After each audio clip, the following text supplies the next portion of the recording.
Okay, so you want to see more Project Motor Racing. The game is coming out soon. I flew to Germany and I played the game early. And you may have seen some footage of me in a Porsche car. Well, now I'm going out in an AMG Mercedes GT3. So TCS on, ABS on. You can see the tyres are ice cold, and I'm going to let you know my honest impressions of the sim. So if you've pre-ordered it, if you're thinking about getting it, hopefully you're going to find this really helpful. Just to make it obvious, I'm not paid to make this video. I might make about £10 or £20 on the adverts, but I'm doing this video because I know so many people are interested in this game, in this sim, and I want to do whatever I can to let you know my honest opinion on the game, because I was surprised by Project Motor Racing. I wasn't expecting it to be so, let's say, hardcore in certain of the elements. I was expecting it to be very dialed down and console friendly. Now, I spoke with the developers after I recorded this video, and they said they'd learned a few things from the Sim Racing Expo, which is the event I was at, to do with ride height and things like that. And I found it I chatted with them for ages. I found it really interesting that I can say to you confidently, there are developers at Project Motor Racing, Straightforward Studios, who are not going to compromise on their philosophy on the racing physics and the handling. So, for example, if something is too difficult, I think they're going to go back and look at the fundamentals and try and work out what in the simulation is causing that, not trying to just fix it on top, if that makes sense. So, you know, a lot of people, I understand, had issues at the Sim Racing Expo with the handling being very icy, very easy to spin, and apparently that was due to a lot of people driving the sim at really early hours of the day, like 6 AM in sim, which makes sense. You can see a bit of pop in there on the grandstands. Let's see again on the left hand side of the crowd's going to pop in a little bit. Yeah, I mean that's not a problem for me. I don't mind that at all, actually. I've been trying to optimize iRacing on my 5070 Ti recently and my 4060 Ti, and to get iRacing to look like this with this level of objects, pits, crowd, density is quite difficult, actually. And I've just been to Silverstone. I'm going to be going to Silverstone more and more to hopefully drive cars there and just give you some of the best, hopefully the best actually in the world, insights onto the similarities and differences between real world driving and sim driving. So please, please, please make sure you subscribe and leave a like and a hype if you can on the video. It's very much appreciated. So back to Project Motor Racing, you can see that my tyre temperatures are now up to temps, pretty much. And now there's a lot of understeer at this corner. Have a look at my wheel. My wheel rotation was turned quite a lot, but we were just understeering. Whether that's just because I'm loading up the car too much on the way in and we're understeering, whether that's a wheel rotation issue with the setup, I don't know. Or whether it's something to do with the sim, I don't know. But what I noticed in Project Motor Racing, sometimes, maybe here, potentially, not really because I'm being very gentle on the throttle, but you'll see it in this video later on. Sometimes you get a huge amount of rotation in low speed corners.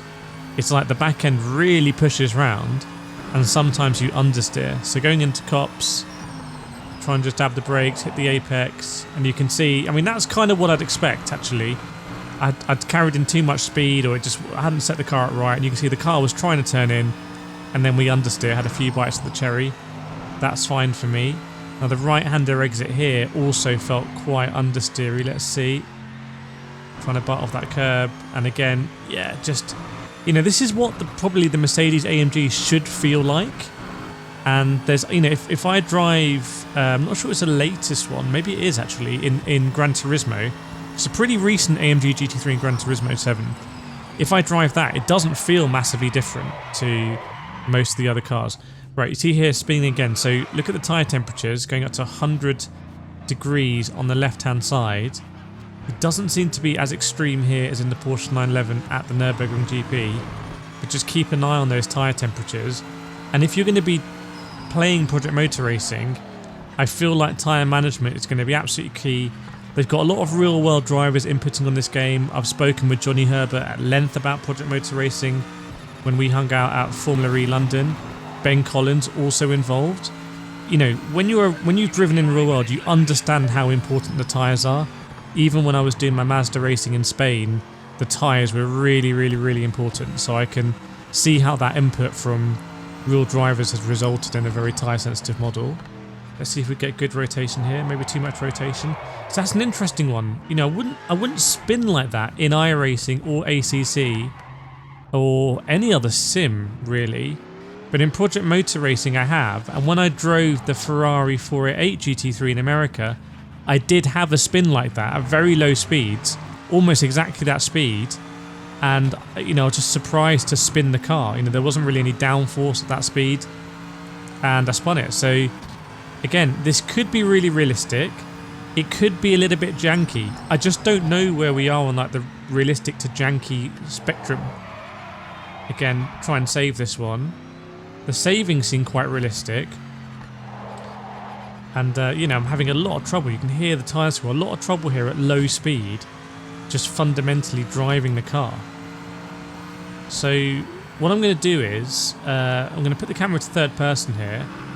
Also, I let Sam Walmid, who I went with Sim Racing Expo, I let Walmid have a few laps in third person. Let's cut to that. So this is Sam now driving in third person, and you know, he drives actually in third person quite a lot in GT, which is not unusual. A lot of the World Tour drivers drive in third person as well, Valerio Gallo, Baptiste Beauvoir, and it's helpful for us to see what the car's doing. To me, it looked even more kind of understeery. It looked quite hard to really manipulate the car, as you might expect to do in something like iRacing. You can see the car looks very, very, very stiff. You can understand why it would understeer at this corner. And interesting to see the graphics as well here in third person. I think it's going to look really good on console. That's my hope. But only going to find out when we find out. I've been burnt before by pre-ordering Test Drive Unlimited Solar Crown on PS5. $100 on that one. Whoosh! So fingers crossed Project Motor Racing is going to be a bit more of a sure bet. So coming into cops now, if I remember, Sam was a bit better at taking cops than me. Have a look at how the car's going to be loaded here. So brake early, load the car in. You can see it looks really stiff, and that's kind of the way to drive it. Push out and then lap after lap try and carry a bit more exit speed.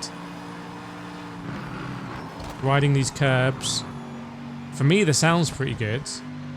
Yeah, I understand that the setup is going to be really important of these cars. So what you do to the springs, the suspension, the camber, I can see all of these things really affecting the car, and therefore I hope they have a very good system of sharing tunes and things like that in Project Motor Racing, which Gran Turismo certainly does not have. It doesn't let you share sheets with friends, which is absolutely insane, like crazy. But hopefully here we can kind of see the top tunes like Forza does, like the F1 game does. But it's interesting here to see in third person Sam driving a little bit more sensibly, and the tyres like really now up to temperature.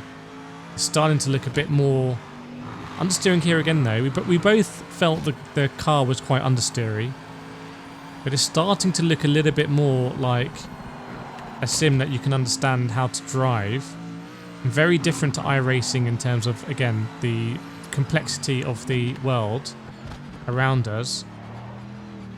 But I just feel like iRacing at something like 120 frames a second is such a, for me, engaging experience where I'm so dialed into the force feedback. It's going to be a struggle for Project Motor Racing to compete with that. But let me know what you thought of this footage here at Northampton. Definitely not Silverstone, it is Northampton. Make sure to subscribe if you want to see more. And yeah, I'll link the other Project Motor Racing videos here, and I'll see you next time.